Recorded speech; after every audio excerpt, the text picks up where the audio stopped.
Hey guys, what's going on? It's me, Paterson. Welcome back to a new video. Today, I'm going to be showing you how to easily compose your hand lettering. There are a few different ways of doing so. And we're going to be doing it inside of Procreate on the iPad Pro 12.9 inch, the big one. And I'm going to be showing you the easiest ways to compose them. This video is brought to you by Paperlight. Before I get into more of the video, I just want to explain why you're not seeing any reflections and why you might hear a cool sound whilst I'm drawing on here. Paperlight is a matte screen protector with nano dot technology. It makes the actual screen feel like paper when you're designing or drawing. I've used Paperlight in all of my iPads ever since I've had one, so it's probably like 4 years. Honestly, it's a world of difference. If you'd like to try Paperlight and to get one for yourself, go ahead and click the link down below in the description. Okay, so right here we've got a piece of a hand lettering and I just want to walk you through. So when you see hand lettering like this, you might be like, well, how does he get it so it flourishes and how does it fit together? Well, the real reason or the real way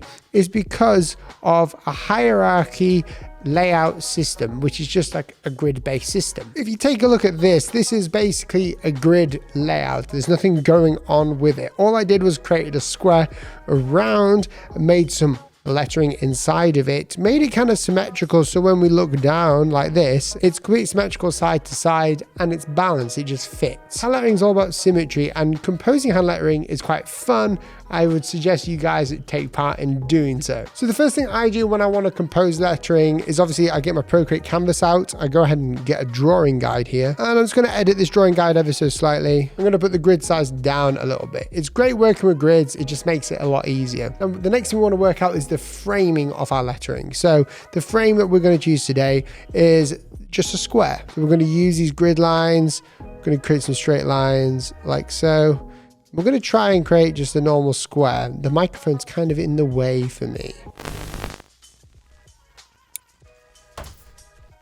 Just like a normal Instagram. I could have done this a lot neater and easier. So we've got a little square there. I'm going to go ahead and just transform this up a little bit, just going uniform, transform it up. So now we know what the frame is. So this is the usage. This could be a poster, it could be a hand lettering piece, it could be anything. What we're going to do is create a new layer over the top. Now we want to go ahead and map out our quote or what we're wanting to letter. I want to be better.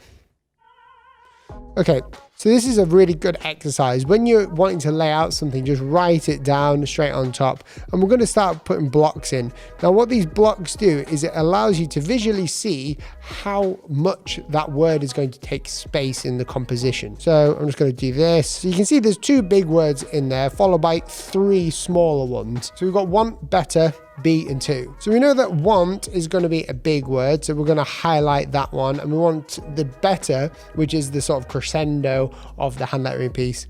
That's going to be a big word too, so we've got to make sure we get that in. So we can use these blocks and create multiple different variations of one lettered piece, which is something that I would suggest you all do. We could start off with the most simplistic one by going like this. So I want can be up here, to be can go here, and you can see the blocks that I'm putting here fit what these are going to be. So I want to be, in fact we'll move the B over here, and then better can simply just be a longer one down here. That can be script. Now that's a very basic, just hierarchical hand lettering, and I would suggest that you go a bit further in this, but it's great practice to just start doing this. Go ahead and duplicate that frame, and we're going to bring this down. Make sure you got magnetics on it as well, it just helps keep everything in order. Now we're going to do the same thing again, but we're going to try it with different grid lines, and this is the reason why we're doing this. We want to just focus on the shapes. We're not worried about where the letters are placed really. So we can go I, so we can do that as a script I. That could be there. We can have like some things there, like you see in the last one.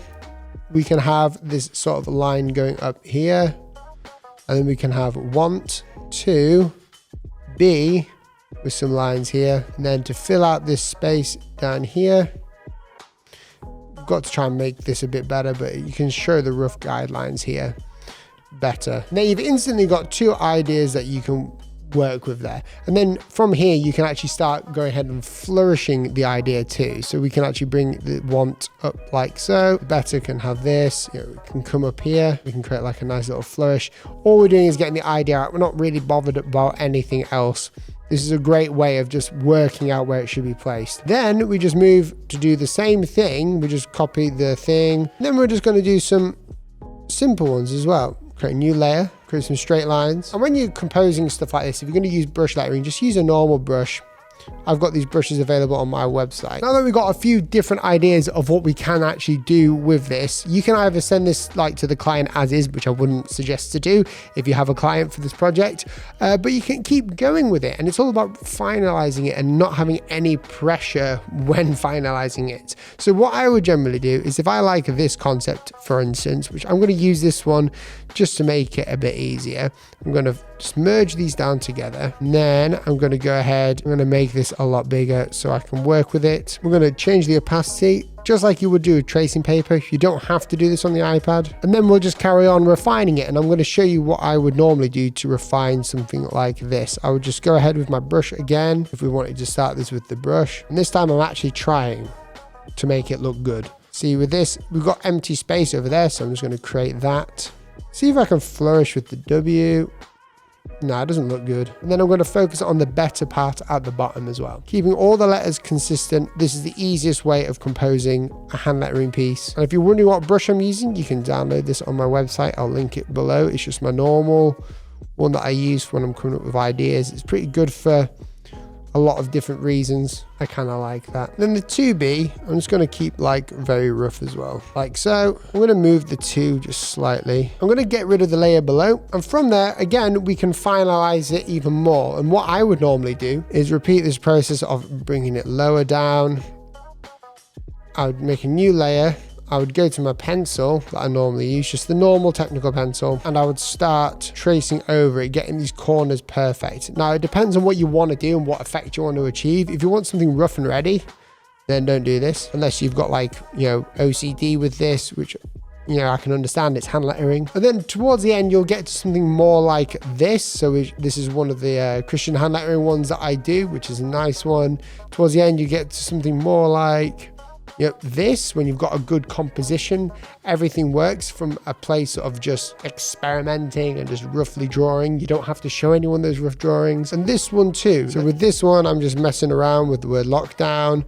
And this is how a lot of my things actually work at the start. I don't worry too much about what I'm doing or how things should be looking. I just sort of work it out and I refine it until we get to somewhere like here, towards the end. Thank you so much for watching this video. If you did enjoy it, please press that red subscribe button down below so you don't miss any other hand lettering or logo design related content. If you've got a question about the Paperlike, then feel free to ask it below. I've really enjoyed using it, so if you would like to use it and get one for yourself, there's a link in the description below as well. It's got a really nice sound when you're using it, and the best thing about it, you don't need one of those gloves. You know, those kind of weird gloves that you have to put on so you can glide around a glass screen. You don't need one because this